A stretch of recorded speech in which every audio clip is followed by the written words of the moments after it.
Brian Kelly, do you remember when he first came into LSU? And remember how, there was the accent story and then there was the dancing story, and I told you that's all nonsense. We didn't really waste a lot of time talking about it on the show because by the time we get to the season, it'll be an afterthought. Kind of already an afterthought to me now. But we had Brian Kelly give us a good 10 minutes today, so I didn't waste time with that. What I did want to ask him is the stuff that most of our audience, a more hardcore audience, really cares about. So here's LSU head coach Brian Kelly joining us a little bit earlier. LSU head coach. Let me repeat, LSU head coach Brian Kelly here at SEC Media Days. Back in 2020, you and I talked. You were the Notre Dame head coach. It was COVID. We were locked down. If I were to rub that crystal ball and show you 2 years down the road, this is your life, what would you have thought about seeing today? I probably wouldn't have believed you, but I'm excited. Loved every minute in Baton Rouge, and there's been a lot of work too. And as a football coach, you love the opportunity to take over a program with such great history and tradition, and certainly they won a national championship in just a short time ago. So to get that opportunity, couldn't be more excited. I know from the outside, coaches always have maybe an opinion of other programs. Sometimes you recruited against them, maybe you even went there and played. Mm-hmm. When you were at Notre Dame, maybe even Cincinnati before that, when you looked at the LSU program from afar, what did you think?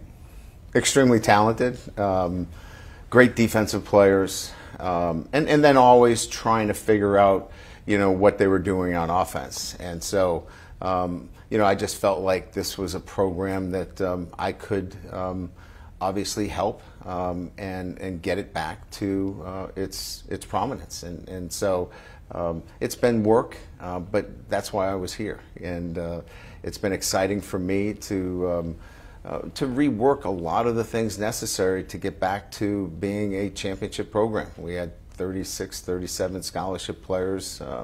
A lot of recruiting has taken place since that time. And then player development, the ability to develop our players. So, but that's why you take these jobs. But that was my opinion. Great defensive players, figuring out on offense, it seems, from year to year in a program that could win a national championship. Recruiting is its own season, and it's never more so than in the SEC. And a lot of guys have come down here before, and they've kind of made it comparative to drinking from a fire hose. When they first come in the conference, you got to learn new high school coaches, you got to learn a new territory, and you've hired a new staff. So it feels like it's been 5 years, but you've only been doing this a few months. What has recruiting in the SEC been like? Full-time job. I mean, there's more to it than any time in my career. You get in the process from the very beginning and until the very end. You're at the start of it and you're at the end of it. I don't know if that's always been the case for me. Sometimes I was brought in a little bit at the start, and then kind of the assistants were doing a lot of the work, and then I would come in, maybe in the closing part of it.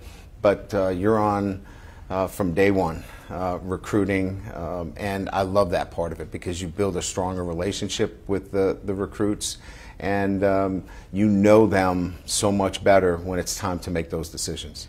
When you came here from Notre Dame, did you see the need to do that? Did you philosophically see the need to maybe change your personal approach in recruiting a little bit? I think so, and I think that's why my home is less than a mile from campus, so we can have unofficial visitors to my home.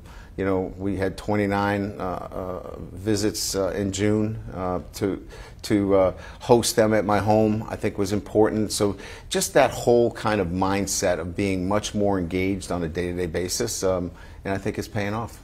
Culture is a word you've used a lot. Culture is a word everyone around LSU has used a lot. And when you're trying to overturn one, sometimes it gets uncomfortable. Mm-hmm. So you haven't played a game yet. It gets real when you tee it up. But so far, you've met your roster, you've gone through spring, people have started to acclimate. What's the overall feel around the program, Ben? Well, I think it's positive. There's a positive environment, right? But you're right. I mean, look, you got to go, play games and win football games, and then you've got to keep that positive environment together during tough times. And so we'll test the culture during adversity, right? But we're moving in the right direction. Habits are being formed. The way we think, we're thinking the right way.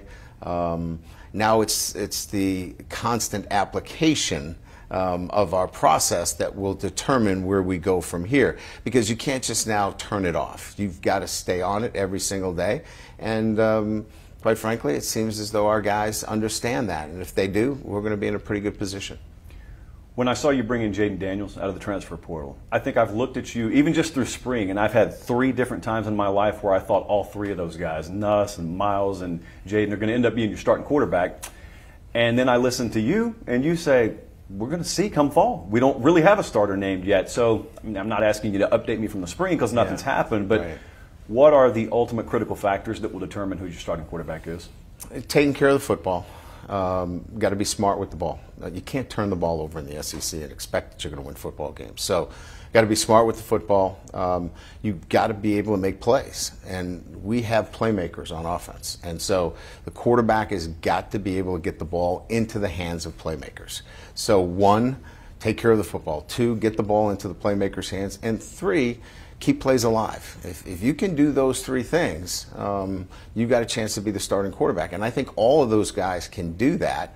We'll have to set up preseason camp to see which one of those guys will be the most effective at doing that. LSU head coach Brian Kelly. I'm getting used to saying it just like you're getting used to hearing it. I got the pin on, so it reminds me every single day. Let me get you out of here on this. Everyone wants to project wins and losses. Yeah. It's preview magazine season, as we like to call it. But to you, from a more process-oriented standpoint, what does success look like in year 1?